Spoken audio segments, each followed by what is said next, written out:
Hi, I'm Dr. Sanjay Panicker. I founded Amrita Homeopathy in 1997 in a small town in Kerala.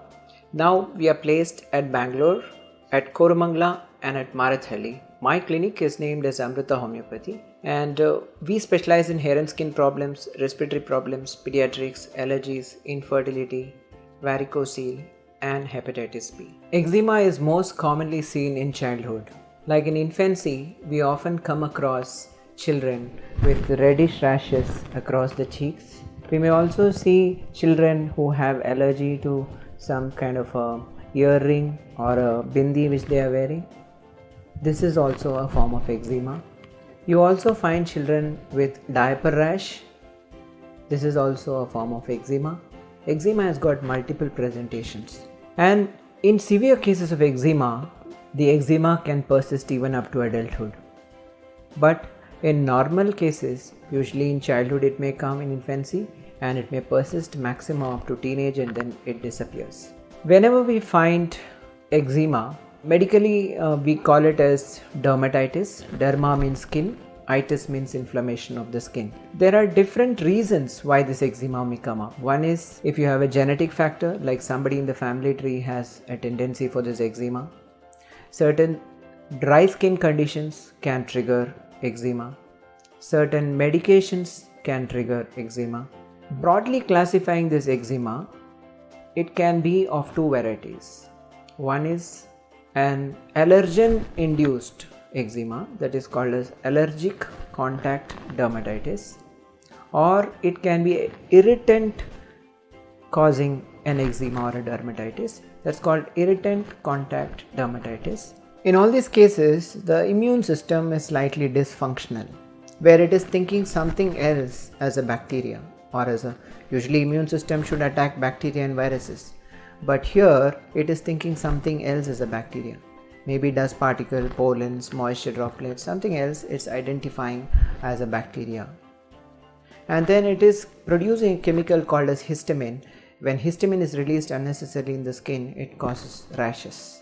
So when it identifies some substance as an allergen, like maybe a earring, then you get an ear related dermatitis.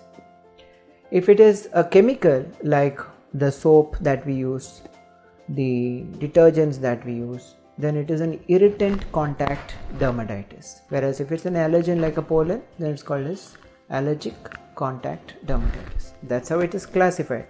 But here the basic problem is with the immune system. So if you use an antihistamine like a cetirizine or a levocetirizine or an Allegra or something like which reduces the itching, it's temporarily making the immune cells to go to sleep or making it little bit inactive, so histamine is not produced, so you feel little better.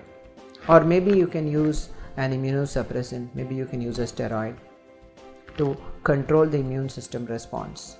But once its action is over, again the problem is back. So what is a better way?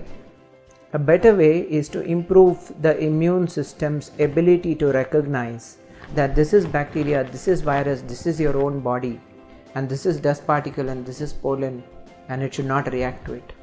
That immune system's ability is what we have to get back, and that is possible with alternative medicine like in homeopathy.